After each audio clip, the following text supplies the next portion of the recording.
Quais técnicos já disseram não ao São Paulo na busca do tricolor por um substituto para Fernando Diniz? No vídeo de hoje do canal do Nicola te atualizo sobre essa história. Quero falar sobre Jorge Sampaoli e o mistério. Será que ele vai mesmo deixar o Galo para assumir o Olympique de Marselha assim que o Campeonato Brasileiro terminar? Ainda trago informações sobre Rafinha, que já teve, através de seu representante, uma primeira conversa com o Flamengo. Te atualizo sobre reforços no Ceará, Johnny Gonzalez chegando ao vovô. Vou falar também sobre um lateral capitão e campeão na Série B, chegando ao Cruzeiro. E por último, mas não menos importante, como é que ficaram as semifinais do Mundial. Dudu, ex-Palmeiras, foi eliminado.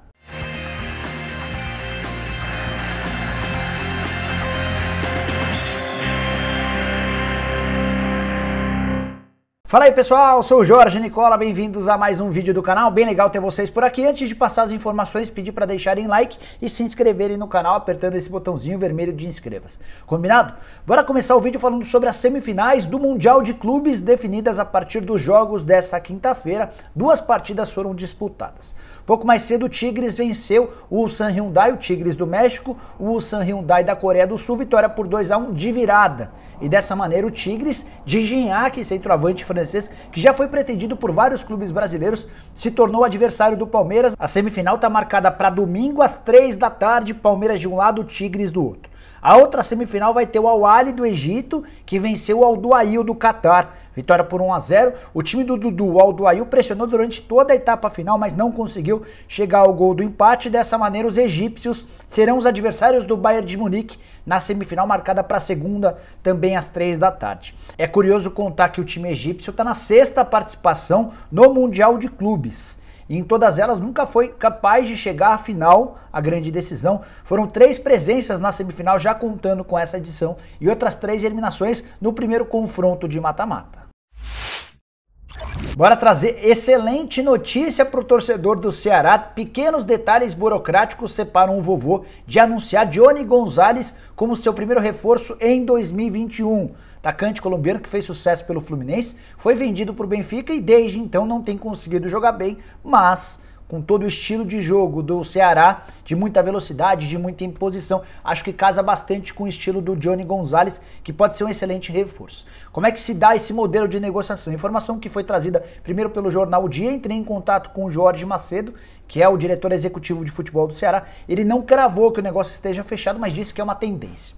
A ideia é que o Benfica empreste o Johnny até dezembro, empréstimo gratuito, e o Benfica ainda vai ajudar no pagamento dos salários do Johnny Gonzalez durante toda a temporada, até porque o Johnny tem salário mais caro, mais alto do que aquilo que pode pagar o teto salarial estabelecido pelo Ceará. Jogador que chega depois de excelente passagem no Flu e passagens discretas, tanto pelo Corinthians quanto pelo LA Galaxy na temporada passada.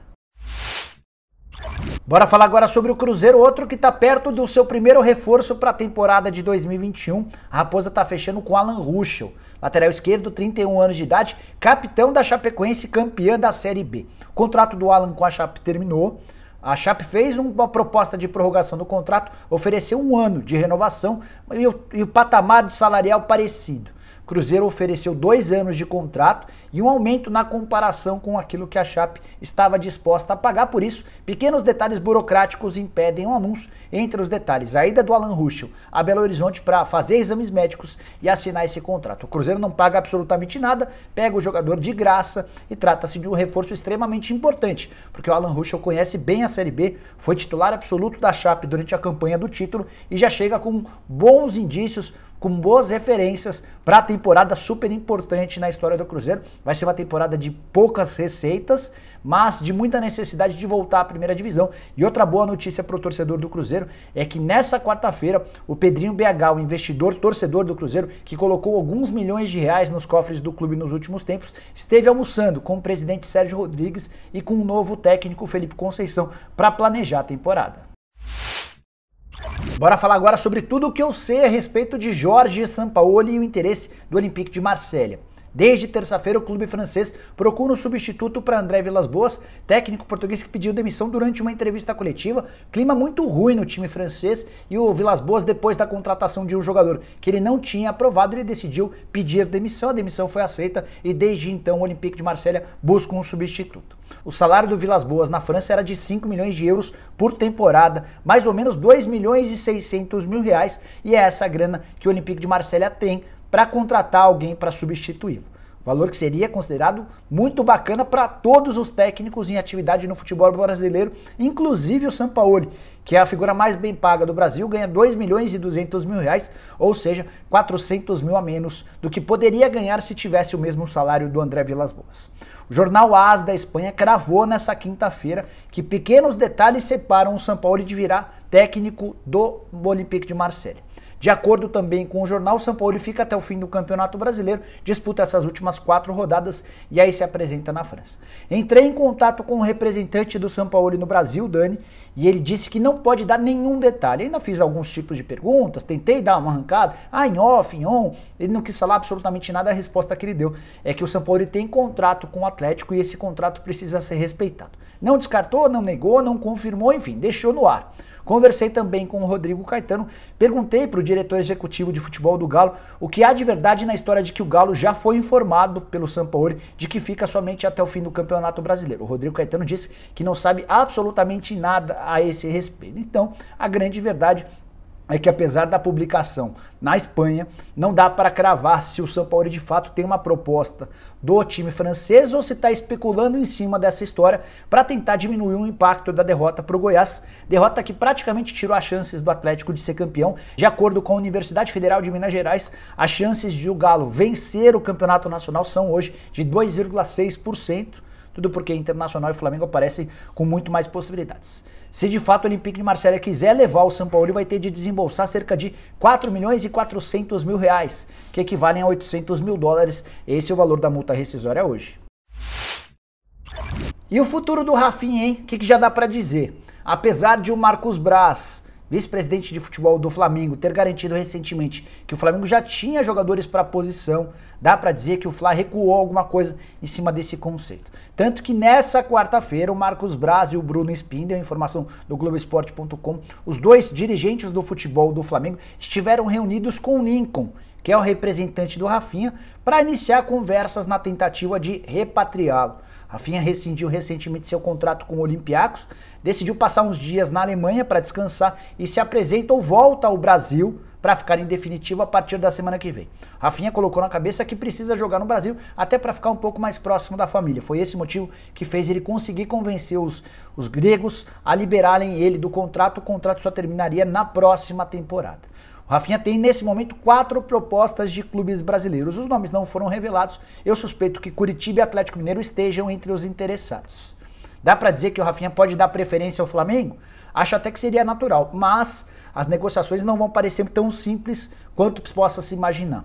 Isso porque o Flamengo já deixou bem claro nesse encontro de quarta-feira que não vai dar aumento salarial ao Rafinha em relação ao que ele ganhava e mais. Se quiser ficar, vai ter de aceitar um contrato de 1 ano nos moldes do acordo feito recentemente com o Diego Alves. Você vai lembrar de toda a dificuldade para prorrogar o contrato do goleiro, que queria 2 anos de vínculo. A diretoria do Flamengo bateu o pé, ofereceu apenas 1 ano de contrato e o Diego Alves acabou aceitando. Uma curiosidade, o Diego Alves e o Rafinha têm a mesma idade, 35 anos. Rafinha completa 36 no mês de setembro desse ano.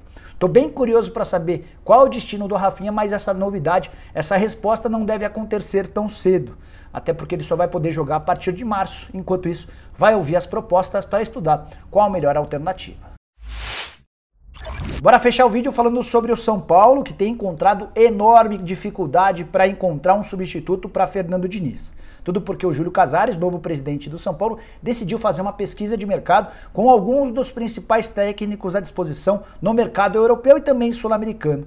E o São Paulo já bateu na cara com vários nomes. Vou contar eles para vocês. Por exemplo, Marcelo Galhardo, técnico do River Plate. Houve uma consulta do São Paulo e o técnico do River deixou bem claro que só viria se recebesse $1 milhão por mês, ou mais ou menos 5 milhões e 400 mil reais, completamente descartado. André Villas-Boas, o São Paulo fez uma consulta ao técnico que acaba de deixar o time do Olympique de Marselha. Villas-Boas disse que vai tirar uns dias de folga e de descanso. Ele precisa depois de toda a dificuldade pela qual passou na França.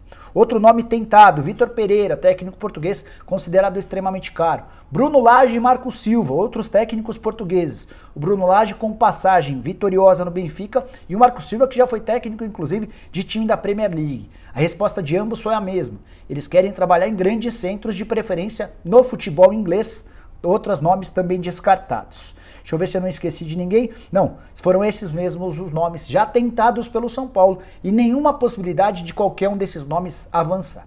A partir de agora, o São Paulo pode ter de mudar a sua estratégia e começar a olhar para técnicos sul-americanos mais baratos. Recentemente, o São Paulo conversou com o Schelotto, cheguei a te dar detalhes. No vídeo da manhã dessa quinta-feira houve uma conversa por telefone, até porque o Schelotto vinha sendo oferecido já há algum tempo e o São Paulo quis entender o estilo de trabalho, metodologia, o que o Schelotto pensa a respeito de futebol. Não passou disso, não há conversas em relação à parte financeira nem nada disso. Tem outros nomes na América do Sul que poderiam interessar? Falam do BKSS, falam também do Crespo, Hernan Crespo, que faz bom trabalho no Defensa e Justiça, mas o São Paulo até agora não foi além, não avançou na conversa com nenhum dos dois. O nome dos sonhos do presidente Júlio Casares segue sendo o Miguel Ramírez, o técnico espanhol, que era do Independiente Del Valle e que tem um acordo com o Internacional, mas para isso São Paulo teria de esperar até o fim do Campeonato Brasileiro, quando o Internacional vai tomar a decisão se fica com o Abel Braga e rescinde o contrato com Miguel Ramírez ou se diz para o Abel que ele não vai poder continuar para colocar o técnico espanhol. Então, nesse momento, dá para dizer que é impossível cravar quem será o próximo técnico tricolor. Nomes de treinadores brasileiros ainda nem foram discutidos, tá?